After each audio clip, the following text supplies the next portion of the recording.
গাজায় প্রতি রাতে ৩০ থেকে ৪০ জনকে হত্যার পক্ষে প্রকাশ্যে বক্তব্য দিয়েছেন ইসরায়েলের কট্টর ডানপন্থী জাতীয় নিরাপত্তা মন্ত্রী ইতামার বেন গভির।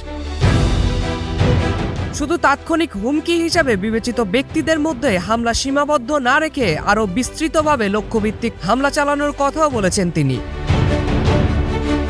ইসরায়েলের একজন প্রভাবশালী মন্ত্রীর এমন বক্তব্য নতুন করে তৈরি করেছে তীব্র বিতর্ক।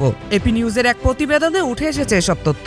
রোববার প্রচারিত একটি পডকাস্টে সাবেক ইসরায়েলি বন্দী রোম ব্রাসলাভস্কির সঙ্গে আলাপকালে এসব কথা বলেন বেন গভির। ২০২৩ সালের ৭ অক্টোবর হামাসের নেতৃত্বাধীন হামলার সময় ব্রাসলাভস্কিকে ধরে গাজায় নিয়ে যাওয়া হয়েছিল।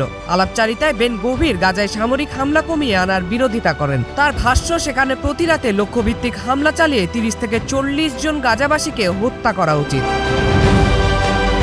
গাজার কিছু বাসিন্দাকে নিয়ে অমানবিক ভাষাও ব্যবহার করেন তিনি এবং তাদের বেঁচে থাকার অধিকার নিয়েও প্রশ্ন তোলেন।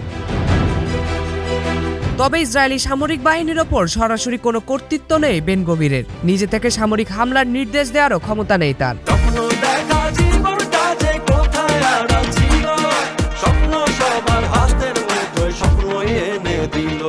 তবে তিনি ইসরায়েলের নিরাপত্তা মন্ত্রিসভার সদস্য, যেখানে যুদ্ধ ও জাতীয় নিরাপত্তা নীতির গুরুত্বপূর্ণ সিদ্ধান্ত নেওয়া হয়। এখন সামনে এসেছে একটি মানবিক প্রশ্ন, আর কত প্রাণ হারালে থামবে গাজার মানুষের এই দীর্ঘ দুর্ভোগ? জুবাইর ইনাম, নিউজ 24।